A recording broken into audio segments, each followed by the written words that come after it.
సమయంలో దేవుని యొక్క వాక్యంలో నుండి కొన్ని విషయాలు మనం జ్ఞాపకం చేసుకుంటూ వద్దాం. ప్రభు యొక్క సన్నిలో, ప్రభు శరీరంలో పాల్గొని ప్రభు యొక్క రక్తాన్ని పానం చేయక మునుపు దేవుని యొక్క వాక్యంలో నుండి కొన్ని విషయాలు మనం జ్ఞాపకం చేసుకుంటూ వద్దాం. రండి, దేవుని వాక్యాన్ని చూసినట్లయితే ప్రకటన గ్రంథము 4వ అధ్యాయం. ప్రకటన గ్రంథము 4వ అధ్యాయం మొదటి వచనం. ప్రకటన గ్రంథము 4వ అధ్యాయము మొదటి వచనం. ఇక్కడ దేవుని వాక్యాన్ని చూసినట్టయితే ప్రకటన గ్రంథం 4వ అధ్యాయం మొదటి వచనం అందరం కలిసి చదువుదాం. దేవుని వాక్యాన్ని ప్రకటన గ్రంథము 4వ అధ్యాయము మొదటి వచనం. ఈ సంగతులు జరిగిన తర్వాత నేను చూడగా, అదిగో పరలోకమందు ఒక తలుపు తెరవబడి ఉండెను. మరియు నేను మొదటి వినిన స్వరం బోరధ్వనులే నాతో మాట్లాడగా వింటిని. ఆ మాట్లాడినవాడు ఇక్కడికి ఎక్కిరమ్ము, ఇక మీదట జరగవలసిన వాటిని నీకు కనపరిచేది. నేను ఇక్కడ ప్రకటన గ్రంథం 4వ అధ్యాయం మొదటి వచనం చూడగా, మరలా చెప్తున్నాను చూడండి. ప్రకటన గ్రంథం 2వ అధ్యాయం మొదటి వచనం నుండి ప్రకటన గ్రంథం 3వ అధ్యాయం 22వ వచనం వరకు భూమి మీద ప్రభు దగ్గరికి సంఘం ఎత్తబడక మునుపు భూమి మీద ఎలా ఉండాలన్నది తెలియపరచబడుతూ వస్తుంది. సో 4వ అధ్యాయం మొదటి వచనం వచ్చేసరికి సంఘం ఎలా ఎత్తబడుతుందన్నది తెలియపరుస్తుంది. 4వ అధ్యాయం 2వ వచనం కాడి నుంచి ఎత్తబడిన సంఘం ఏం చేస్తుంది అన్నది రాయబడుతూ వచ్చింది. మీకు అర్థమవుతుందండి? దరిదాపు 4వ అధ్యాయం 2వ వచనం నుండి 5వ అధ్యాయం చివరి వచ్చిన వరకు కూడా ఎత్తబడిన సంఘం ఏం చేస్తుంది అన్నది, వధువు సంఘముగా, గొర్రెపిల్ల భార్యగా ఎత్తబడిన తర్వాత ఏం చేస్తాం అనేది ప్రకటన గ్రంథం 4వ అధ్యాయం 2వ వచనం కాడి నుంచి 5వ అధ్యాయం చివరి వచ్చిన వరకు ఉన్నాయి. మరలా చదువుతున్నా చూడండి. 2వ అధ్యాయం మొదటి వచ్చిన ప్రకటన నుండి 3వ అధ్యాయం 22వ వచ్చిన వరకు సంఘం ఎలా ఉండాలో, భూమి మీద ఎలా సిద్ధపడాలో తెలియపరుస్తుంది. ప్రకటన గ్రంథం 4వ అధ్యాయం మొదటి వచనం సంఘం ఎత్తబడుట, అది ఎలా ఎత్తబడుతుంది ఏందన్నది వివరణిస్తుంది. 4వ అధ్యాయం 2వ వచనం నుండి ప్రకటన గ్రంథం 5వ అధ్యాయం చివరి వచ్చిన వరకు కూడా సంఘం ఎత్తబడిన తర్వాత ఏం చేస్తుందన్నది సూచిస్తుంది. 6వ అధ్యాయం నుండి దాదాపు 18వ అధ్యాయం వరకు కూడా దేవుని యొక్క భయంకరమైన తీర్పులు భూమి మీద కనపరచబడుతున్నాయి. అర్థమవుతుందండి? దాన్నే 7 ఏళ్ళు శ్రమల కాలం అంటారు. దాంట్లో 3.5 సంవత్సరాలు మామూలు శ్రమలు ఉంటాయి, తర్వాత 3.5 సంవత్సరాలు మహాశ్రమలు ఉంటాయి. సో ఈ 3.5 సంవత్సరాల శ్రమలు, 3.5 సంవత్సరాల శ్రమలు ప్రకటన 6వ అధ్యాయం కాడి నుంచి 18వ అధ్యాయం వరకు కూడా తెలియపరచబడుతూ వస్తాయి. సో ఈ యొక్క 7 ఏళ్ళు శ్రమల కాలం ఎలా ఉంది, ఈ శ్రమల దినాలు తర్వాత కానీ, ఈ శ్రమల దినాల్లో కానీ ప్రభు ఎలా ఈ భూమికి, ఈ సూర్యునికి ముగింపు ఎలా ఇస్తున్నాడు అన్నది కూడా ప్రకటనలో రాయబడుతూ వచ్చింది. 7వ అధ్యాయం 3వ వచనంలో మా దేవుని యొక్క దాసుల యొక్క నొదట ముద్రించే వరకు కూడా ఆ యొక్క పాత్రలు, ఉగ్రతో కూడిన పాత్రలు కుమ్మరించొద్దని ఉండేది. 9వ అధ్యాయంలో కూడా చూసినట్లయితే మా దేవుని దాసులను నొసలేందు ముద్రించే వరకు అని రాయబడుతూ వచ్చింది. అక్కడ దేవుని బిడ్డలకి, దేవుని యొక్క ప్రజల కొరకై కొంత ఓర్పు, సహనం అనేది చూపిస్తూ వస్తుంది. ఏమైనా గమనించాలి, సంఘం అనేది ఏ కోణంలో ఉంటుంది, పోనీ దేవుని దగ్గరికి ఎలా ఎత్తబడుతున్నాము అని అంటే కొన్ని కోణాలు ఉన్నాయి. ఒకటి, ఆయన స్వరక్తం ద్వారా కడగబడిన వారు ఎత్తబడుతున్నారు. 2, ఎవరు ఎత్తబడుతున్నారంటే ఎవరు ప్రభు దగ్గరికి వెళ్తున్నారు ప్రభు రాజ్యానికంటే ఆయన స్వరక్తం ద్వారా కడగబడిన వాళ్ళు, అది మొదటి సమూహం. రెండవదిగా చూడగా ఇశ్రాయేలు 12 గోత్రాల నుండి ఒక్కొక్క గోత్రం నుండి 12,000 లెక్క వేసుకుంటే 12 గోత్రాలు ఎన్నండి? 12 × 12 ఎంత? టీచర్లు ఉండారు ఇక్కడ? టీచర్స్ ఉండారు లేదా? 12 × 12 క్యాలిక్యులేటర్ కొట్టుకోవద్దండి. 144 అంటే 144,000 మంది ప్రకటన గ్రంథంలో రాయబడుతూ వచ్చింది. వీరు ప్రభు కొరకై ఇశ్రాయేలు గోత్రికల్లో నుండి 12 గోత్రాల నుంచి ఏర్పరచబడతారు. వీరు తర్వాత ఇంకో కోణం ఉంది, అంటే ప్రభు రాజ్యానికి వెళ్ళేది 3 కోణాలు ఉన్నాయి. ఒకటి స్వరక్తం ద్వారా సంపాదించబడిన సంఘం, బైబిల్లో రెఫరెన్స్లు ఉన్నాయి, నేను లేనిది చెప్పను ఏదైనా సరే. రెండో కోణం ఇశ్రాయేలు 12 గోత్రాల నుండి 144,000 మంది. మూడో కోణం ఎవరును లెక్కించడానికి గొప్ప సమూహం అని ఉంది ప్రకటనలో. 3 కోణాల్లో ప్రభు రాజ్యానికి వెళ్తున్నాం. సరే మనమైతే మొదటి కోణంలోనే ఎత్తబడిపోతాం. ఎత్తబడిన తర్వాత ఏం జరిగింది అనేది ప్రభుకు తెలుసు. ఇప్పుడు చూసేమాట ప్రకటన 4:1 మొదటి స్వరం. ఇది సంఘం ఎత్తబడేదానికి సూచనగా ఉంది. అయితే దీంట్లో ఇంకా కొన్ని విషయాలు ఇమిడి ఉన్నాయి. ఏంటంటే ఏమని రాయబడుతూ వచ్చిందంటే మొదటి స్వరం వంటి స్వరం నేను విన్నాను అంటున్నాడు. సో మొదటి స్వరం ఎక్కడ వినపడింది? ప్రకటన మొదటి అధ్యాయం 10, 11, 12, 13 వచనాల్లో వినపడుతూ వస్తుంది. మొదటి స్వరం ఎక్కడ వినపడుతుంది అని చూసినట్టయితే చదవండి. 10వ వచనం, మొదటి అధ్యాయం ప్రకటన గ్రంథం 10వ వచనం. ప్రభు దినమందు ఆత్మవశనై ఉండగా బోరధ్వని వంటి గొప్ప స్వరము నీవు చూచుచున్నది పుస్తకంలో రాసి ఎఫెసు, స్మరణ, పెర్గమ, తుయతైర, సార్దీస్, ఫిలదెల్ఫియా, లవోదికయ 7 సంఘములు పంపమని చెప్పుడు నా వెనక వింటిని. ఇది వినగా నాతో మాట్లాడుతున్న స్వరం ఏమిటని నేను తిరిగగా 7 సువర్ణ దీపస్తంభముల మధ్య దీపస్తంభంలో ఆ దీపస్తంభం మధ్యన మనిషి కుమారుడు పోలిన ఒకరిని చూచితిని. ఆయన తన పాదముల మట్టుకు దిగుచున్న వస్త్రమును ధరించుకొని రొమ్మునకు బంగారు దట్టు కట్టుకుని ఉండెను. సో ఇక్కడ గమనించాల్సిన కోణం ఏంటంటే ఇది మొదటి స్వరం వినబడుతూ వచ్చింది. ఈ మొదటి స్వరం విన్నప్పుడు యోహాను జీవితంలో గొప్ప అనుభూతులు ఉంటాయి. సో ఆ మొదటి స్వరం పలికిన ప్రభు, నేను ఇంకా పూర్తిగా సంఘం ఎత్తబడుట అనే వర్తమానంలోకి వెళ్ళా. మీకు మరలా చదువుతున్నా చూడండి. ఇక్కడికి వచ్చిన కొత్తలో యాక్చువల్లీ ప్రకటనే నాకు దేవుడు బయలుపరిచిన దర్శనం ఏంటంటే సంఘం ఎత్తబడుట గురించి వర్తమానాలు. జనరల్ వర్తమానాలు నాకు దేవుడు అనుమతించడు ఎక్కువ శాతం. ఎందుకంటే రాకడ గురించి, సంఘ సిద్ధపాటు, సంఘ ప్రత్యక్షత, సంఘం ఎత్తబాటు.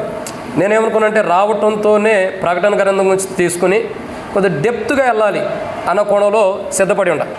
నాకు దేవుడు బయలుపరిచిన ప్రకటన గ్రంథం ధ్యానించాలంటే 20 సంవత్సరాలు పట్టింది. ఎన్ని సంవత్సరాలండి? నా దగ్గర ఉన్న ప్రకటన గ్రంథం గురించి, రాకడ గురించి సబ్జెక్టు 20 ఇయర్స్ సబ్జెక్ట్ ఉంది. ఇప్పటికే దాని గురించి 3 ఇయర్స్ అయిపోయింది. ఇంకా 17 ఇయర్స్ ఉంది. 17 ఇయర్స్ ఏడే ఉంటామని కాదులేండి. సంవత్సరం ఉండా, 2 సంవత్సరం, 3 సంవత్సరం ఉండా ప్రకటన గ్రంథం గురించి ధ్యానిస్తాను. మరింకోసారి దేవుడు పంపించినప్పుడు అక్కడ ఎక్కడుండా 20 ఇయర్స్ పట్టింది. ప్రకటన గ్రంథం సంఘం ఎత్తబాటు, సంఘ క్షేమాల గురించి, సంఘం గురించి చెప్పాలంటే 20 సంవత్సరాల సబ్జెక్ట్. ఆ సబ్జెక్ట్ నా దగ్గర ఉంది. అంటే బుక్కుల్లో రాయలా, ప్రభు బయలుపరుస్తున్నట్టు చెప్తున్నా. అయితే ఇప్పటికి 3 సంవత్సరాలు అయిపోయింది. సో ఇక్కడ మనం చూసే మాట ఇంకా మీకు పూర్తిగా సంఘం గురించి చెప్పలేను. ఎలా ఎత్తబడిద్ది ఏంటి అన్నది ఇంకా చాలా కోణాలు ఉన్నాయి తర్వాత. అయితే మొదటి కోణంలో ఇక్కడికి వచ్చినప్పుడు ప్రభు ఏం వర్తమానం ధ్యానించాలంటే ప్రకటన గురించి ధ్యానిస్తానంటే ప్రభు అనుమతించాల. మరి ఎందుకు నాకు తెలియదు. ఏం చెప్పాలి ప్రభు? డే ఆఫ్ డే నుండి, నేను వచ్చిన రోజు ఆదివారం నుండి ఏం చెప్పాలి ప్రభు అంటే ఏ రోజుకి ఆ రోజు పాపం గురించి, దీని గురించి, సంఘ సిద్ధపాటు, సమాధానము, ఐక్యత, సమకూర్పే. ఎందుకు ప్రభు ప్రతి వారం ఇదే సమకూరుస్తున్నాను? నేను ఎందుకు ప్రకటన గ్రంథంలోకి వెళ్ళలేకపోతున్నా? దాని గురించి ఎందుకు ధ్యానించలేకపోతున్నానంటే దేవుడు మౌనం వహిస్తున్నాడు నాకు ఆ విషయంలో. సరే నిన్న కూర్చొని ప్రభు మరలా ఏ వర్తమానం ధ్యానించాలి, ఏం ప్రకటించాలో నువ్వు బయలుపరచు ప్రభు అన్నప్పుడు కంబ్యాక్ ప్రకటనకు వచ్చేసే మరలా అని దేవుడు మాట్లాడుతూ వచ్చాడు. సో ఇంతకు ముందు ఏమైనా బలహీనతలు ఉంటే సరిదిద్దుకోవడానికి, సరి చేసుకోవడానికి దేవుడు అవకాశం కొరకు ఆ మాటలు మాట్లాడేమో నాకు తెలియదు. ఇప్పుడైతే పూర్తిగా సంఘ సిద్ధపాటు. ఎవరైతే వాక్యాన్ని అశ్రద్ధగింటారో, ఎవరైతే వాక్యాన్ని హృదయంలో చేర్చుకోరో విడవబడే స్థితి వచ్చింది. అది గుర్తుపెట్టుకోండి ఖచ్చితంగా. సో ఇక్కడ ఇంపార్టెంట్ మాటలే నేను చెప్పేది. ఇది చాలా అమూల్యమైనవి, విలుగలిగినటువంటి, వెలగలిగిన రత్నముల కంటే శ్రేష్టకరమైన మాటలు ఇవి. ఏ ఒక్కరూ ఏ సండే మీరు రాకుండా ఆగిపోయినా ఆ రోజు ఆ మాటలు మిస్ అయినట్టే. ఒకవేళ యూట్యూబ్లో రికార్డింగ్లో ఎన్నా కొద్దిగా స్టవ్ మీద టీ ఉండిద్ది, చాయ్ పెత్త వేయాలి, షుగర్ వేయాలి, ఆడి దగ్గరికి వెళ్ళి ఈడి దగ్గరికి వెళ్ళి ఇది అది సరిగ్గా వినలేం. ఏదైనా మందిరంలో విన్నది వేరు, బయట విన్నది వేరు, యూట్యూబ్లో విన్నది. ఎంత యూట్యూబ్లో విన్నా, ఎంత లైవ్లో చూసినా పనులు ఆక్కోకుండా ఉంటాయా? ఏడేం పని చేస్తామా? ఒకటే పని ఏడు ఎంట తప్ప ఇంకో పని చేయం. అంటే ఏక దృష్టి మనకి దేవుని మీద ఉంటుంది. ఇంటికాడ పిల్లల మీద ఉంటుంది, పనుల మీద ఉంటుంది, కూరల మీద, భోజనం మీద, టీ మీద, చాయ్ పత్తి మీద, షుగర్ మీద, ఎన్నిటి మీద ఉండదు. సో అందుకే ఇక్కడ మనసు పెట్టాలి. ఇక్కడి నుంచి ఏ ఒక్కరూ కూడా ఈ వారం నుండి బ్రేక్ అవ్వద్దు. కాబట్టి ఇది చాలా అమూల్యమైనటువంటి ప్రకటన గ్రంథం. నాకు దేవుడు బయలుపరిచిన ప్రత్యక్షత నేనున్నంతకాలం మీకు ధ్యానిస్తాను. ఈ దర్శనపు వెలుగులో మీరు నిలబడితే పరలోక రాజ్యంలో మనం వారసులుగా ఖచ్చితంగా అవుతాం. ఇక్కడ ఈ ప్రత్యక్షత అవసరం. సో ఇక్కడ మనం చూసిన మాట ఏంటంటే ప్రకటన 4 మొదటి వచనంలో మొదటి స్వరం వంటి స్వరాన్ని విన్నాను అన్నాడు. సో మొదటి స్వరం ఎక్కడైనా పడింది? ప్రకటన గ్రంథం 1వ అధ్యాయం 10వ వచనం నుండి దాదాపు 13వ వచనం వరకు కూడా మనం మొదటి స్వరాన్ని చూస్తూ వస్తున్నాం. ప్రభు యొక్క మాట్లాడిన ప్రభువులు కానీ, ప్రభు యొక్క స్వరము కానీ, ప్రభు ఎలా మాట్లాడుతూ వచ్చాడు, మాట్లాడిన వాడు ఎలా ఉన్నాడో కూడా చూస్తూ వచ్చాం. అందుకే ఆరాధనలో చూస్తూ వచ్చాం. మొదటి స్వరం పలికిన ప్రభువు యొక్క ఘనతను చూడగా, ఫస్ట్ ఆయన ఎలా ఉన్నాడు చెప్పాలి. నాకు టైం లేదు, త్వరగా ముగిచ్చేస్తాను నేను. త్వరగా అంటే ఖచ్చితంగా ఒకటిన్నర. ఆయన పాదముల వరకు వస్త్రాలు దిగిస్తున్నాయి. అంటే యాజకుని యొక్క, ప్రధాన యాజకుని యొక్క వస్త్రాలు ధరించుకుని మధ్యవర్తిగా ఉన్న సూచన కనపడుతుంది. 2, ఆయన రొమ్మునకు దట్టి కట్టబడి ఉంది, అంటే ధరించబడి ఉంటుంది. అంటే దాని అర్థము ఆయన ప్రేమ, ఆయన కనికరం. 3, ఆయన తల వెంట్రుకు తెల్లని ఉన్నిని పోలి ఉన్నాయి, అనగా పాపము లేనివాడిగా, ఏ మచ్చ పాపపు మరక లేనివాడిగా చూస్తున్నాం. 4, ఆయన తల వెంట్రుకు తెల్లని ఉన్నిని పోలి ఉన్నాయి అనే అర్థం ఏంటంటే 4వ కోణం హిమమంతా ధవళంగా ఉన్నాయి. దాని అర్థం ఏంటి? ఆయన స్వభావము ఇంకా నిత్య జీవానికి సాదృశ్యం.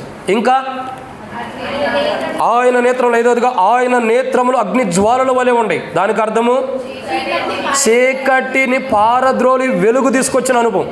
6, ఆయన పాదములు పుటం వేయబడి ఉండెను, అంటే అర్థము అగ్ని అంత ఆయన పాదములు అతి పరిశుద్ధమైనవి, పాప పరిహారార్థం చేయబడి.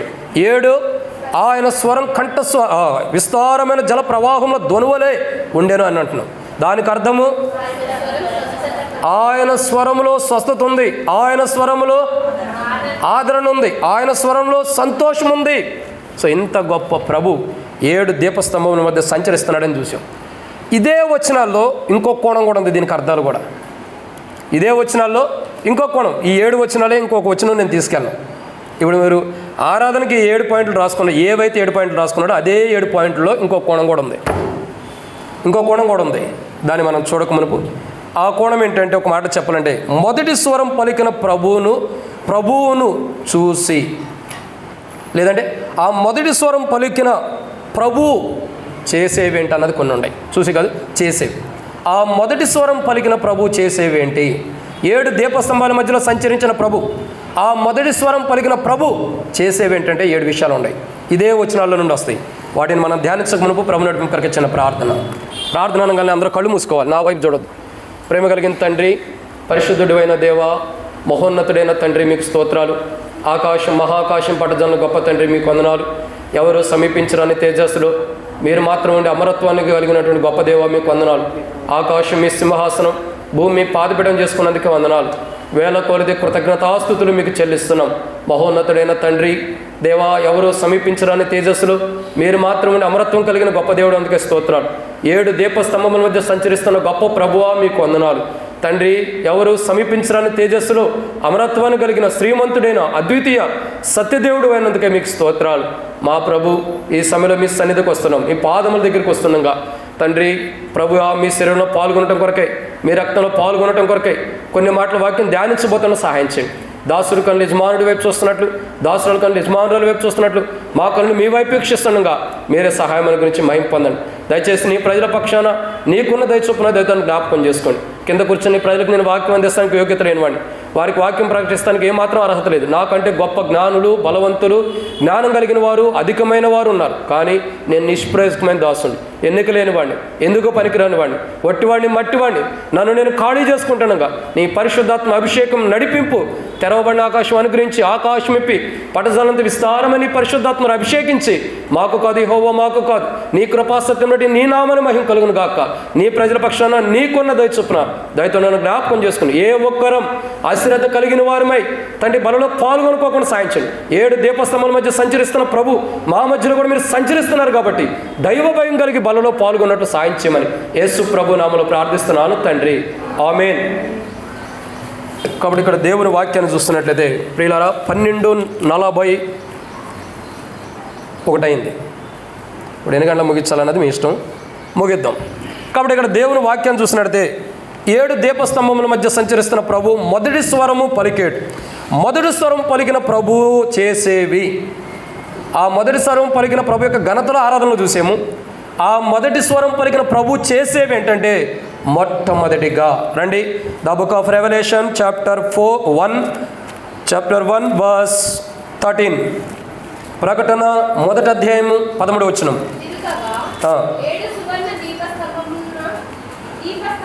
7 సువర్ణ దీపస్తంభములను, ఆ దీపస్తంభముల మధ్యన మనుష్య కుమారుని పోలిన కొన్ని చూచితిని. ఆయన తన పాదములకు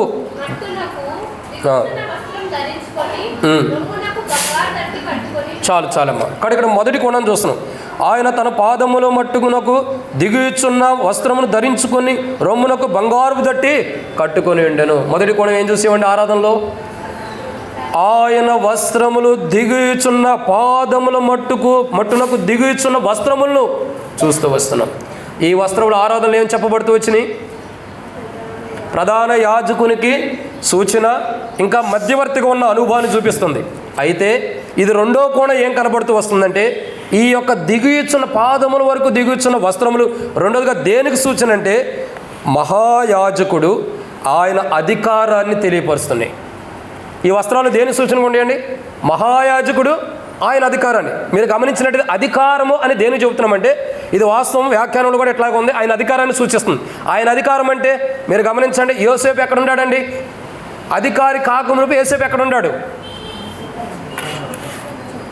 అసలు తెలుసా లేదా? తెలిస్తే బిగ్గరగా చెప్పండి, తెలియకపోతే మౌనంగా నేనే చెప్పుకుంటా. ఎవరంటే మన బేదర దేవదాసంకులు ఒక మాట చెప్పాడు. నేను నర్సాపూర్లో సేవ చేసేటప్పుడు స్పెషల్ మీటింగ్లు పిలిపించాను. నేను వెళ్ళిన కొత్తలో అంకుల్ని పిలిపిస్తే అంకుల్ వచ్చాడు. ఓ మాట అడిగాడు, మీకు అందరూ తెలుసా అన్నాడు. అందరూ కాసేపు మౌనంగా ఉంటారు. కాసేపు మౌనంగా ఉంటే ఆడే చెప్పుకుంటాడు లేని అందరూ మౌనంగా ఉంటారు అన్నాడు. అట్లా ఉండొద్దు మీరు, నేనే చెబుతా, మీకు తెలియదు ఇవన్నీ కూడా చెప్పాల్సింది నేనే కాబట్టి చెబుతా ఖచ్చితంగా. ఎస్ఆర్లో ఏదో ఒకటి అంటూ ఉంటే నాకు కూడా ఒకే దాని మీద ఉన్న మైండ్ సెట్ ఏమైందంటే కొద్దిగా అట్లా చేంజ్ అవుతూ ఉంటుందా, మాకు కూడా కొద్దిగా ఫ్రీగా ఉంటుంది. అర్థమవుతుందండి? కాబట్టి ఇక్కడ దేవుని వాక్యాన్ని చూసినట్టయితే ఆయన తన పాదముల మట్టునకు దిగుచున్న వస్త్రమును ధరించుకొనెను.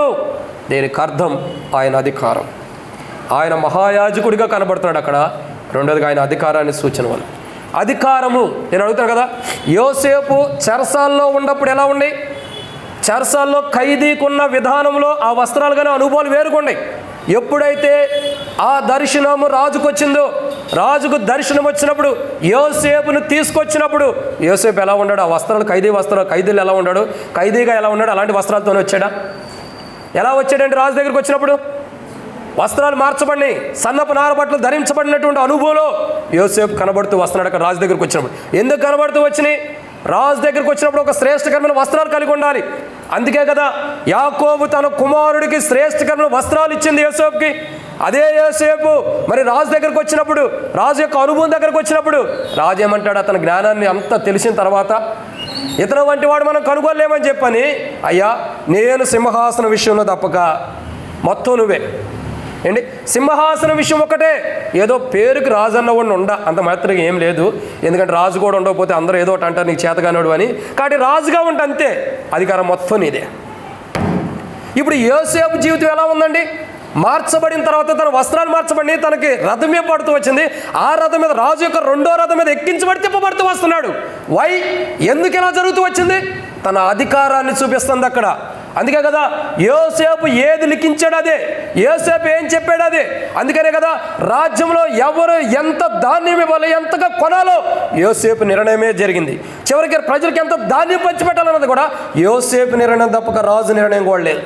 కారణం అధికారం. కానీ యేసు ప్రభువారు ఆయన ధరించుకున్న వస్త్రాలకి రెండో కోణాన్ని చూడగా ఆయన అధికారాన్ని సూచిస్తుంది. ఆయన అధికారం అంటే ఒకటి చేయబట్టుకుని ఇది నువ్వెందుకు చేసావని అడగడానికి లేదు. ఇప్పుడు నేను వర్తమానం చెబితే బయటకు వెళ్ళిన తర్వాత బ్రదర్ మీరు ఇలా ఎందుకు చెప్పారు అనొచ్చు, లేదా మా గురించే చెప్పామనొచ్చు, లేదా మా కోసమే చెప్పామనొచ్చు. కానీ ప్రభుని అడగలుగుతామా? పరిశుద్ధాత్మని అడగలుగుతామా? ఆయన చేయబట్టుకుని నువ్వు ఇది ఎందుకు చేసావని సత్తా అడగగలిగిన దమ్ము ధైర్యం ఎవరికన్నా ఉందా? ఎందుకు మాట్లాడినా అర్థం చేసుకోండి. ఎవరికన్నా గట్స్ లేవు. ఆయన సర్వాంతర్యామి, సర్వ సృష్టికర్త. ఆయన అడిగే రైట్స్ ఎవరికి లేవు. No rights. ఎవరికి అధికారం లేదు. నువ్వు ఎందుకు ఇది చేస్తున్నావు అంటే గొప్ప అధికారం కలిగిన వాడు. తన అధికారంతోనే మానవులకి తీర్పు తీర్చబోతున్నాడు. రక్షించబడిన వారు, మారుమనసు పొందిన వారు, బాప్తిసం తీసుకుని దేవుని సంఘంలో చేర్చబడి బలలో పాల్గొనే క్రైస్తవులు సరైన విశ్వాస జీవితం లేనప్పుడు ప్రతి ఒక్కడికి తీర్పు జరగబోతుంది. ఆయన అధికారం సూచిస్తుంది. ప్రకటన గ్రంథం 1వ అధ్యాయం 13వ వచనం. ఆయన ధరించుకున్న వస్త్రాలు ఆయన అధికారాన్ని సూచిస్తున్నాయి. దేన్ని సూచిస్తున్నాయండి? ఆయన అధికారాన్ని సూచిస్తున్నాయి. ఈరోజు మనం అనుకోవచ్చు రక్షణ ఉండా, మారుమనసు ఉండా, బాప్తిసం తీసుకున్న సరైన విధానంలో సరిదిద్దుకోకుండా పనుల్లో పాల్గొనవచ్చు. ఒకరోజు మన పైన అధికారం ఉన్నాడు. తన అధికారం స్టార్ట్ చేస్తే ఎవడో కూడా ఇది ఎందుకు చేసావు నువ్వు అని ఆయన ఏలెత్తి చూపడానికి అర్హత లేదు.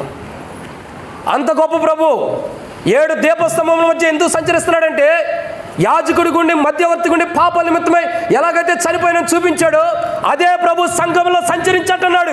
ప్రతి సంఘంలో, ప్రతి మందిరంలో సంచరించి నేను అధికారం కలిగి ఉన్నాను, నా అధికారం ఒకరోజు రాబోతుంది అధికారపు తీర్పు. 7 దీపస్తంభముల మధ్యలో ఎందుకు సంచరిస్తున్నాడు? ఆయన యాజకుడిగా ఉన్నాడు, మధ్యవర్తిగా ఉన్నాడు, స్థితి అక్కడ కనపరిచాడు. అదే దీపస్తంభాల మధ్యలో ఏమంటాడు? ఆయన అధికారం కలిగిన వాడు. రక్షించబడిన మనం, మారుమోసు పొందిన మనం, బాప్తిసం తీసుకున్న మనం సరైన కోణంలో లేకపోతే ఆయన అధికారం మన మీద దారుణంగా ఉండబోతుంది. ఆయన అధికారపు తీర్పులు, ఆయన అధికారంతో ఒక తీర్పు తీరిస్తే ప్రభా, ఇన్ని రోజులు రక్షించబడి మారుమూసి పొంది బాప్తిసం తీసుకుని కూడా దేవుని బిడ్డగా బల్లో పాల్గొంటూ వచ్చా, నా మీద కూడా అధికారి గుండి తీర్పు తీరుస్తావా? అధికారి చెప్పినప్పుడు పనివాడు ఏం చేయాలండి? దాసుడు ఏం చేయాలా? దాసుడు ఏం చేయాలి? నిద్రపోయేవాళ్ళు గుర్తుపెట్టుకొని ప్రభు అక్కడ సమీపిస్తుంది, ఇది నిద్రపోయే సమయం కాదు. ఏమని రాయబడుతూ వచ్చిందండి? దాసుడు ఏం చేయాలా చెప్పండి? ఏం చేయాలి చెప్పండి? ఒకడు రమ్మంటే రావాలా, పొమ్మంటే? శతాధిపతి అదిగా చెప్పేది, అదేగా చెబుతుంది. ఏమన్నాడు? అయ్యా నా కింద కూడా పనివారు ఉన్నాడు, ఒకడు రమ్మంటే రావాలా, పొమ్మంటే పోవాలి. ఆయన అధికారం కింద నువ్వు ఉన్నప్పుడు ఆయన చెప్పింది నువ్వు చేయాల్సిందే. అందుకే ఆయన ఏమంటాడు తెలుసా? ఇంకా నెక్స్ట్ పాయింట్ అయ్యే ఉండే, లాస్ట్ పాయింట్ అయ్యే. ఆయన పేతురుతో అంటాడు, పేతురు, పరలోకపు తాళపు చెవులు నీకు ఇచ్చి ఉన్నాను. పరలోకపు తాళపు చెవులు ఎవరికి ఇచ్చాడండి? పాతాళం తాళపు చెవులు ఎవరి దగ్గర ఉన్నాయి? ఇది చూపిస్తాను నేను. 7వ పాయింట్ అదే మన దగ్గర. పాతాళపు తాళపు చెవులు ఎవరి దగ్గర ఉండే చూడండి. ఆయన అన్నాడు, పరలోకపు తాళపు చెవులు నీకు ఇచ్చా, నేను పంపినోడిని నువ్వు పరలోకాన్ని పంపించు, ఇక అదే నీ పని. మరి పాతాళపు తాళపు చెవులు పేతురుకి ఏం చేస్తాడు? ప్రభా, ఈయన నన్ను గాయపరిచాడు ప్రభా, ఈయన నన్ను తలకిందులుగా సిలువేశాడు ప్రభా, ఈయన నేను సువార్త ప్రకటించే కొట్టాడుగా ప్రభా, వీడిని కూడా నరకాన్ని పంపించంటాడు. అందుకనే పాతాళపు తాళపు చెవులు పేతురు దగ్గర లేవు, ప్రభు దగ్గర ఉంటాయి. వాని క్రియలు చొప్పున, ప్రకటన 22:12, వాని క్రియలు చొప్పున ప్రతి వానికి ఇచ్చడానికి నేను సిద్ధపరిచిన జీతం నా యుద్ధం ఉంది.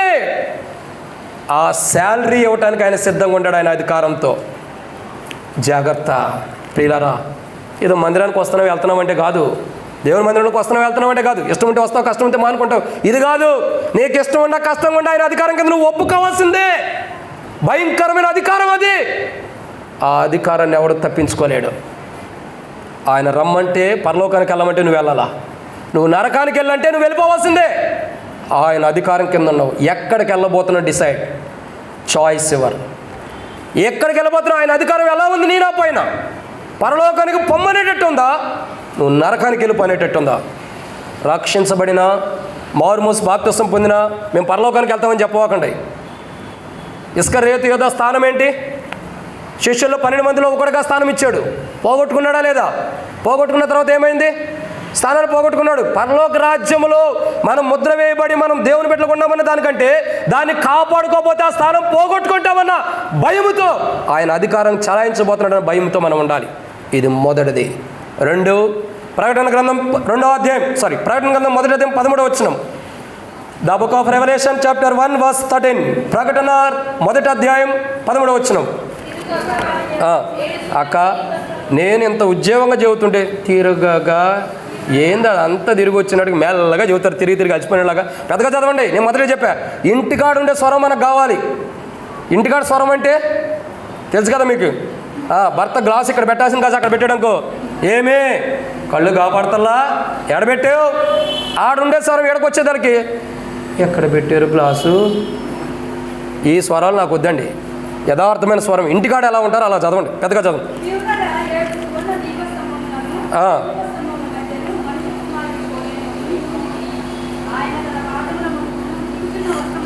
ఎవరికైనా వినపడిందా? ఓకే, ఇంకొక సహోదరి చదవండి.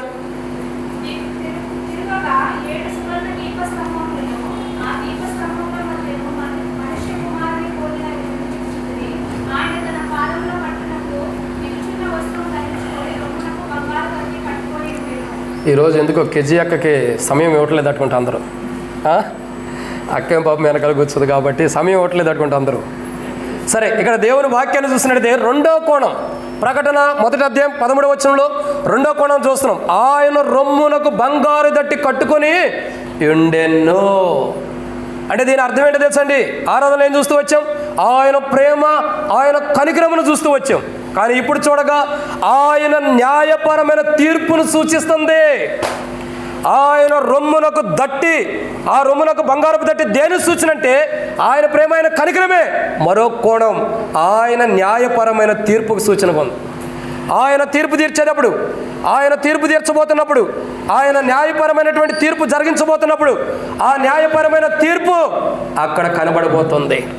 ఆయన రొమ్మునకు దట్టి అంటే బంగారపు దట్టి దేని సూచన అంటే ఆయన భయంకరమైన తీర్పు, న్యాయపు తీర్పు సూచన. ఆయన తీర్చబోతున్న తీర్పు ఎలాంటిదంటే ఆ తీర్పు యొక్క విధానం చూడగా అది న్యాయముతో ఎలాంటిది? న్యాయముతో కూడింది. కాబట్టి ఈరోజు మనం గమనించాలి, దేవుని వాక్యాన్ని చూసినట్లయితే ప్రభు న్యాయపు తీర్పు తీర్చబోతున్నాడు. బైబిల్లో న్యాయపు తీర్పు తీర్చాడు మొదటే. ఎక్కడ తీర్చాడండి? ఎక్కడ తీర్చాడు బైబిల్లో దేవుడు? సరే, ఇంకో మాట చెప్పమంటారా? అపోస్తలుడైన పౌలు కొరింథీయులకు రాసిన మొదటి పత్రిక 4వ అధ్యాయం. అపోస్తలుడైన పౌలు కొరింథీయులకు రాసిన మొదటి పత్రిక 4వ అధ్యాయం మనం చూసినట్లయితే 5వ వచనం చదవండి.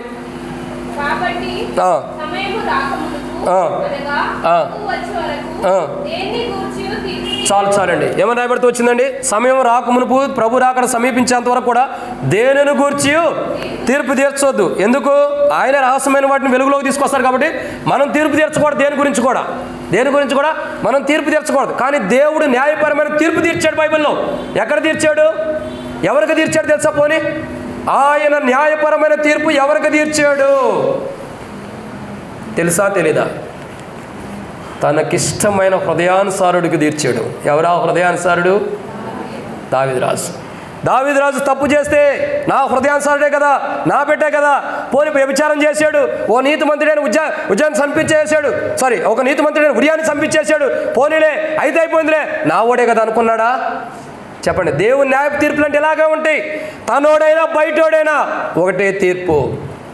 దేవుడు లోకాన్ని ఎంతో ప్రేమించెను, అందరిని ప్రేమించాడు. అదే తీర్పు ఉంటుంది అందరికి. న్యాయపరమైన తీర్పు. దావీదు బెత్షెబతో పాపం చేశాడు. దావీదు అన్యాయంగా ఒక వ్యక్తిని, నీతిమంతుడైన వ్యక్తిని చంపించాడు. దానికి తగిన రీతిలో దేవుడు దావీదు రాజు తీర్చిన తీర్పు అమోఘమైనది. తట్టుకోలేకపోతున్నాడు. ఆ భయంకరమైన పరిస్థితిని చూసి తట్టుకోలేక జీవం గల దేవుని యొక్క చేతిలో పడితే శ్రేష్టం. ఎందుకంటే అది భయంకరమైన పరిస్థితి. కానీ దేవుడికి ఏది తోచితే అదే చేస్తాడని వదిలేస్తున్నాడు. 3 షరతులు పెట్టాడు. నీకు నచ్చింది చాయిస్ యువర్, నీకు నచ్చింది కోరుకో. ఏం కావాలి నీకు? నేను తట్టుకోలేను, నేను దేవుని దగ్గర ఉంటా, దేవుని ఇష్టం. అంత హృదయానుసారుడు, అంత సమీపస్తుడు, అంత ఇష్టమైన వాడు. ఆ వైరు తీసి పెట్టినానా? అంత హృదయానుసారుడు, అంత ఇష్టమైన వాడు, అంత సమీపస్తుడు, అంత ప్రేమతో కూడిన వాడే తప్పు చేస్తే అతనికి న్యాయపు తీర్పు దేవుడు తీరుస్తే నీవు నేనెంత? చెప్పండి. హృదయానుసారుడు తప్పు చేస్తేనే సరిదిద్దేంత వరకు కూడా దేవుడు మాట్లాడలా. తెలుసండి ఆ విషయం మీకు? దావీదు రాజు పాపం చేస్తే దేవుడు మాట్లాడాడు. దావీదు రాజుతో ఎవరితో మాట్లాడాడు? దేవుడు నాతాను అనే ప్రవక్తతో మాట్లాడాడు. నువ్వు వెళ్ళు, నా దాసులైన దావీదుతో చెప్పు, గొర్రెల తొట్టులో ఉన్న నిన్ను తీసుకొచ్చి కూర్చోబెట్టే సింహాసనం మీద అభిషేకించా నిన్ను. నీ స్థితి గొర్రెల తొట్టులో ఉన్నప్పుడు ఉంది. ఆ కంపు కొడుతున్న దుర్వాసనలో, అరణ్యంలో, ఎడారిలో జీవిస్తున్న వాడివి. నిన్ను తీసుకొచ్చి సింహాసనం మీద కూర్చోబెడితే నువ్వు చేసిన పని ఏంటి? దేవుడు స్పష్టంగా తనతో దావీదుతో మాట్లాడుకోకుండా నాతాననే ప్రవక్తతో మాట్లాడి హెచ్చరిస్తున్నాడు. నీ పని ఏం చేస్తున్నావు? కనకపు సింహాసనం మీద తెలుసండి ఆ పద్యమో ఏదో ఉంటుంది కదా, మరి నాకు తెలియదు పద్యమో ఏంటో. కనకపు సింహాసనం మీద సునకాన్ని కూర్చొని దాని విలువ దానికి ఏం తెలిసిద్దండి? కాబట్టి ఇప్పుడు దావీదు రాజును సునకం అంటలా నేను. దావీదు రాజు మర్చిపోయాడు తన స్థితిని, తనకున్న అధికారాన్ని బట్టి, తన పొరపాటును బట్టి పాపం చేశాడు. దేవుడు విడిచిపెట్టలా. పోన్లే, నా బిడ్డే కదా, నా హృదయానుసారుడే కదా, గొర్రెల దొడ్ల నుంచి తీసుకొచ్చానని అన్నాడా? దావీదు, ఒకవేళ నీకు ఉండ భార్యలో చాలకపోతే నన్ను అడిగితే ఎంతకంటే ఎక్కువ ఇచ్చేవాడిని. కానీ నువ్వు చేసిన తప్పు. ఒక నీతిమంతుడిని చంపించావు, దాన్ని బట్టి నువ్వు తీర్పు పొందాల్సిందే. ఒక హృదయానుసారుడు తప్పు చేస్తేనే న్యాయపు తీర్పు దావీదు రాజుకు దేవుడు తీర్చేంత వరకు కూడా విడిచిపెట్టినప్పుడు నీవు నేను ఎంతటి వారం? ప్రియులారా, ఆయన రొమ్మునకు దట్టి, బంగారపు దట్టి, ఆయన న్యాయపు తీర్పుకు సూచనగా. న్యాయపు తీర్పు అంటే ఆయన ఖచ్చితంగా న్యాయంగానే తీర్పు తీరుస్తుంది తప్ప అన్యాయంగా తీర్చడు. అన్యాయం అంటే, నేను ఇంతకుముందు సేవ చేసి వచ్చిన చోట కొందరు ఏం చేసేవాళ్ళు అంటే, కులానికి పెద్దలుగా ఉండి కొంత రెండు వైపులు ఏదైనా అసమాధానం, గొడవలు వస్తే ఏం చేసేవాళ్ళు అంటే కూర్చొని మాట్లాడేవాళ్ళంట. ఈ మాట్లాడిన వాళ్ళకి ఏం చేయాలంటే డబ్బులు ఇవ్వాలంట. ఏమవ్వాలండి? డబ్బులు. ఇప్పుడు భార్యాభర్తలు ఇద్దరు కొట్టుకున్నారనుకో, వీళ్ళిద్దరిని సమాధానపరచడానికి ఏం కావాలా? పెద్దలను పిలిపారు. ఆ పెద్దలకి మనిషికి 2000, 5000 ఇవ్వాలంట.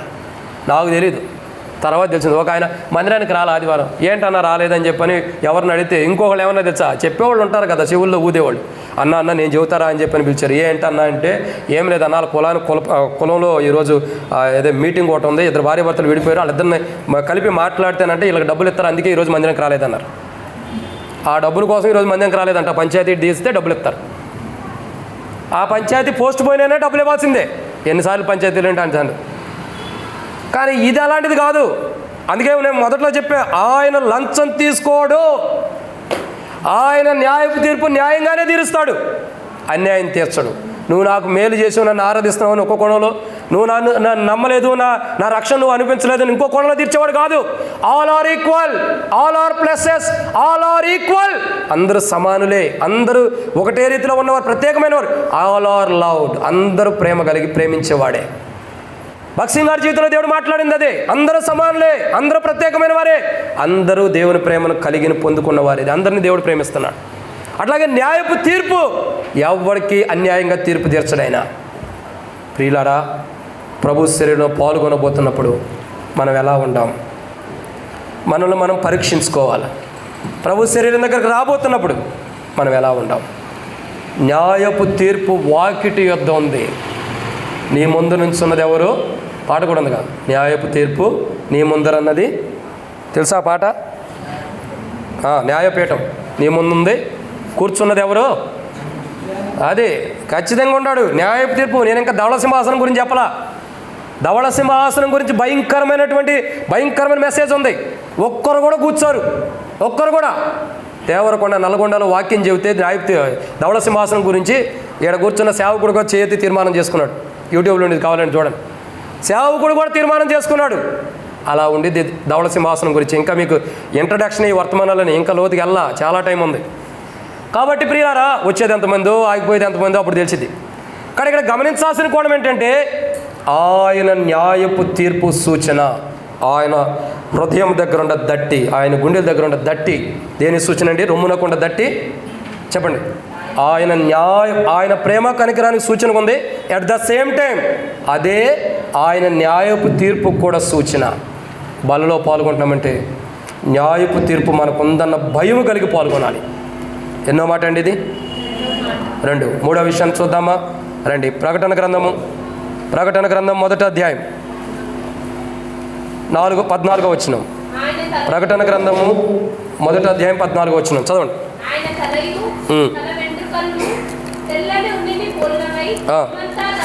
చాలు అక్క. ఇక రాయబడిన 3వ కోణం, ఆయన తలయు తల వెంట్రుకలను తెల్లని ఉన్నిని పోలి ఉన్నవి. ఇదే కదా మొదట మనం చూసిన దాంట్లో 3వ కోణం ఆరాధనలో. అవునండి, ఆయన తల వెంట్రుకలు తెల్లని ఉన్నిని పోలి ఉన్నవంటే అర్థం ఏంటి? పాపము లేనివాడు, పాపం మరక లేనివాడు. ఇది ఆరాధనలో మనం చూసాం. ఇప్పుడు చూసే కోణం ఏంటంటే, ఎన్నో మాట అండి ఇది? 3వ 4వ? ఓకే, మీరు ఓపిక కలిగినోడి. 3వ మాట ఏంటంటే, ఆయన సంపూర్ణ పవిత్రత కలిగిన స్థితిని సూచిస్తుంది. క్షమించండి, ఏమన్నా ఆయన ఆయన పాప స్పర్శ లేనివాడుగా సూచిస్తుంది. ఏం చూపిస్తుందండి? ఆయన పాప స్పర్శ లేనివాడని సాదృశ్యమైనది. ఆయన తల వెంట్రుకలు, ఆయన తల వెంట్రుకలు తెల్లని ఉన్నిని పోలినే ఉన్నామంటే అర్థం ఏంటంటే, పాపపు స్పర్శ తగలనివాడు, పాపపు స్పర్శ లేనివాడని అర్థం. ఏంటండి? పాపపు స్పర్శ లేనివాడు. 7 దీపస్తంభాల మధ్యలో సంచరించేవాడు. 7 దీపస్తంభాల మధ్యలో సంచరిస్తూ మొదటి స్వరాన్ని పలికిన ప్రభు ఎలాంటి వాడండి? పాపపు స్పర్శ లేనటువంటి వాడు. ఎలాంటి వాడు? పాపపు స్పర్శ లేనటువంటి వాడు. ఇక్కడ చూడండి, మనము ప్రతిరోజు పాపంలోనే పడిపోతాం. మనం పడేది ఏంటండి? ప్రతిరోజు పాపమే, ఆజ్ఞాత క్రమమే. చెప్పండి, ఒక రోజులో ఎన్నిసార్లు మనం ఇతరుల గురించి మనకు వద్దండి, మన జీవితాన్ని పరీక్షించుకుందాం. ఎన్నిసార్లు ఒక రోజులో ఆజ్ఞాత క్రమించుంటాము? చెప్పండి, ఒక రోజులో బహుశా ఎన్నిసార్లు ఆజ్ఞాత క్రమించుంటాం? కౌంటింగ్ ఉండిద్దా? రేపటి నుంచి కౌంట్ చేయండి. ఈ రోజుకి విశ్రాంతి దినంగా ప్రకటించుకుని ఈ రోజుకి వదిలేండి, రేపటి నుండి కౌంట్ చేయండి. వచ్చే ఆదివారం నేను మళ్ళీ అడుగుతా క్వశ్చన్. పోయిన వారం ఒకటి అడిగా, మరి మర్చిపోయి, ఇప్పుడు గుర్తొచ్చింది నాకు. దేవుడు అంటే అర్థం ఏంటని అడిగా. ఎక్కడ ఉంది? నిర్గమాకాండము 21:6, 22లో కూడా ఉంది, 23 దగ్గర కూడా ఉంది. చూసారండి, దేవుడు అంటే అర్థం ఏంటి? న్యాయాధిపతి. సో ఇక్కడ మనం గమనించాల్సిన కోణం ఏంటంటే, ఇది గుర్తుపెట్టుకోండి, ఒక్క రోజుకి ఎన్ని పాపాలు చేస్తున్నాం. ఆయన పాపపు స్పర్శ అంటే పాపము కనీసం కూడా ఆయన అట్లా దర్శించాల. పాపపు స్పర్శ అర్థమవుతుందండి. కనీసం ఆయన దేహానికి, ఆయన శరీరానికి పాపము కనీసం ఇదిగో చూడండి, ఇట్ట కూడా తాకల. మీకు అర్థమవుతుందండి? ఇట్ట కూడా అంటే మీకు అర్థం కాదేమో, చేయదగిలింది కదా బ్రదర్ అనొచ్చు. కంట్లో నలుసు ఎంత ఉండిద్దండి? కనబడిద్దా? దానికంటే తక్కువ కూడా అసలు ఆయన అసలు తక్కువ కదండి, అసలు లేదు. పాపపు స్పర్శ అనేది ఆయన శరీరాన్ని వచ్చి ఇట్లా తాకెళ్ళింది కూడా లేదు. అంటే పాపపు లోకంలో పాపంలో ఉన్న మనుషుల మధ్యలో ఉంటూ, మీరు గమనించండి, ఇది పాపపు లోకము, పాపంలో ఉన్న మనుషుల మధ్యలో ఉంటూ పాపపు స్పర్శ లేని వాడుగా జీవించాడంటే మన ప్రభు ఎంత అమోఘమైన వాడు గమనించండి. అందుకే అద్వితీయ సత్యదేవుడు శ్రీమంతుడు. ఎవరండి ఆయన? శ్రీమంతుడు. అందుకే ఆయన గురించి ఒక మాట ఉంది, పాపుల్లో చేరక ప్రత్యేకించబడిన వాడు, ఆకాశ మండలము కంటే మిక్కిలి హెచ్చైన గొప్పవాడు, ఇట్టి ప్రధాన యాజకుడు మనకు సరిపోయిన వాడు. ఆలోచించేయండి ప్రియులారా, పాపపు స్పర్శ కొద్ది కూడా తగలని వాడంట ఆయన. కొద్ది కంటే కొద్ది కూడా, కనీసం కంట్లో సరే మనకు గుర్తులేంది, కంట్లో పడ్డ నలుసు అంత ఉండాలి కదా. నలుసు అంటే కొద్ది పెద్దగా ఉండొచ్చండి. ఈ పెన్ను ఉందనుకోండి, ఓ పెన్ను ముక్కు తీసుకెళ్ళి అట్లా పెడితే ఎంత మచ్చబడిద్దండి? చిన్నది పడిద్ది, మనకు కనబడినట్టుకుంటుంది. మనం రుద్దితే పెద్దదైతుందండి. ఊరిని పెన్ను తీసుకెళ్ళి మీ బుక్ మీద ఎట్లా పెట్టుకోండి, ఎంత ఉండిద్ది? చిన్నదే. కనీసం అంత పాపపు స్పర్శ కూడా ఆయన తాకలా. ఎంత గొప్పవాడు ఆలోచించేయండి ప్రభు, ఎంత గొప్పవాడు. పాపపు స్పర్శ లేనివాడు. స్పర్శలు కొన్ని రకాలు ఉంటాయండి. కోపము స్పర్శ ఉంది. కోపం ఏంటి? కోపం ఏమ్మా ఎప్పుడు కిందకే చూస్తావా, తలెత్తి పైకి చూడవన్నాను అనుకోండి, రేపు వారం వెనక్కి కూర్చుంటారు కోపంతో. ఏమ్మా మందిరంలో ఎట్లా ఉండాలని తిట్టాను అనుకోండి, రేపు వారం ఇంకా దూరంగా ఉంటాం. కోపపు స్పర్శ వేరు, పాపపు స్పర్శ వేరు, స్వార్థపు స్పర్శ వేరు, ఇంకా అసూయ స్పర్శ వేరు. ఇది పాపపు స్పర్శ లేని శరీరము. ఆ శరీరంలో మనం పాల్గొంటున్నాం. ఏ శరీరంలో పాల్గొంటున్నామండి? పాపపు స్పర్శ లేని శరీరంలో మనము పాల్గొంటున్నాం. ఎంత గొప్ప దానితో చూడండి. అసలు మనం పాల్గొనే శరీరం, మనతో మాట్లాడిన మొదటి స్వరము అని మనం వింటున్నాం. ఆ మొదటి స్వరం కలిగినటువంటి పలికిన శరీరము పాపపు స్పర్శ లేనిది. చూడండి ఎంత గొప్ప ధన్యత. అసలు ఆ శరీరానికి కనీసం పాపం అన్నదే అంటల. ఇంకా పాపము చేత పట్టబడిన స్త్రీ ప్రభు దగ్గరికి వస్తే ఏమన్నాడండి? అమ్మా, ఒక మాట అన్నాడు. ఇదే క్వశ్చన్ ప్రభు ఈరోజు మనల్ని అడిగితే ఎవరం కూడా బల్లో పాల్గొనం, అందరం గేటు బయట ఉంటాం. ఏమన్నాడండి? మీలో పాపం చేయని వాడు మొట్టమొదట ఆ మీద రాయండి. అందరూ రాళ్ళు పట్టుకొచ్చారు. గట్టి రాళ్ళు తెచ్చారేమో తెలియదులేండి, బలమైన రాళ్ళు తెచ్చుంటారు. ఒక నేను కొట్టే దెబ్బతో చావాలన్నట్టు తెచ్చినట్టున్నారు. చూశాడు, ఓహో ఏంటి ప్రభా, ఏం పాపం చేసింది? మోషే ధర్మశాస్త్రం ప్రకారం రాళ్ళతో కూడా చంపాలి. నువ్వేమంటా? నేనేమంటానయ్యా, నేను అనే మాటకి మీ దగ్గర సమాధానం ఉండదు అనమంటారా? అను ప్రభువా, మీలో మొట్టమొదటి పాపం చేయని వాడు ఎవడో రాయండి. అందులోకి రావడం ప్రయత్నించిన రాస్తున్నాడు. చిట్టి ఉంది కదా, గ్రంథం చిట్టి ఆయన దగ్గర ఉంది కదా. ఒకడు ఎరకపోతున్నాడు. వద్దులే, ఈయన అసలుకి అన్నీ బయట పెడుతున్నాడు. నేను రహస్యంగా చేసిన పాపాలు కూడా చెప్పాడు అనుకోండి, నా బ్రతుకంతా అందరి మధ్యలో బయటపడిద్దని ఎవడ కాడే రాళ్ళు బయటపడేసి కింద పడేసి వెనక్కి వెళ్ళిపోతున్నారు. రాళ్ళు ముందరకు వచ్చినాయి కానీ మనుషులు వెనక్కి వెళ్ళిపోతున్నారు. రాళ్ళు ఎక్కడి నుంచి ఉన్నారో అక్కడికే పడిపోతూ వచ్చినాయి కానీ మనుషులు వెనక్కి వెళ్ళిపోతున్నారు. కారణం అందరూ పాపం చేశారు. కానీ ఆ స్త్రీతో ప్రభు అంటాడమ్మా, నీ పాపాలు క్షమించబడి ఇక నుండి నువ్వు పాపం చేయకోకుండా వెళ్ళు. ఎక్కడికెళ్ళను ప్రభా, నా పాపాలు క్షమించను, నిన్ను కాదని ఎక్కడికి వెళ్ళనని చెప్పి ప్రభువుతో ఉండడానికి ఇష్టపడతాను. ప్రభువుని ముద్దాడటం అంటే లోకంలో విధానం అర్థం చేసుకోవద్దండి. ప్రేమతో దైవికమైన క్రమంలో ప్రభుతో ఆత్మీయ సావాసం కలిగి ఉండటానికి ఇష్టపడతాం. ప్రియులారా, ఆయన తల వెంట్రుకు తెల్లని ఉనిని పోలేవండి అంటే ఆయన పాపపు స్పర్శ లేనివాడు. బలలో పాల్గొంటున్నాం, నీకైనా నాకైనా సిగ్గేట్లా మనకి ఎందుకు? పాపపు స్పర్శ లేని శరీరంలో పాల్గొనేటప్పుడు మనం పాపం చేసి వస్తుంటే మనకు సిగ్గు అనిపించలా? ఎంతకాలం అని పాపం చేసి వచ్చి బలలో పాల్గొనాలన్న సిగ్గు మనకు అనిపించలా? ఒక సేవకుడిగా నేనేంటి, విశ్వాసులుగా మీరేంటి, ఆల్ ఆర్ ఈక్వల్, అందరం ఒకటే. ఒక్కసారి మన హృదయాన్ని పరీక్షించుకుందామా? పాపపు స్పర్శ లేని శరీరంలో మనం పాల్గొంటూ పాపాన్ని చేసి పాల్గొంటుంటే అది ప్రభువుకు మహిమేనా? చెప్పండి. మరి మనం ఎలా ఉండాలా చెప్పాలి? పాపపు స్పర్శ లేని వారిగా, అసలు అది ఆ పాపపు స్పర్శకే దూరంగా ఉండాలి. అప్పుడు బలలో పాల్గొంటే 7 దీపస్తంభాల మధ్యలో సంచరిస్తున్న ప్రభు ఈరోజు మన మధ్యలో సంచరిస్తున్నాడు కాబట్టి ఆయనకు మహిమ ఉండింది. ఇది నా మాట అండి. 3, 4 విషయాన్ని చూద్దామండి.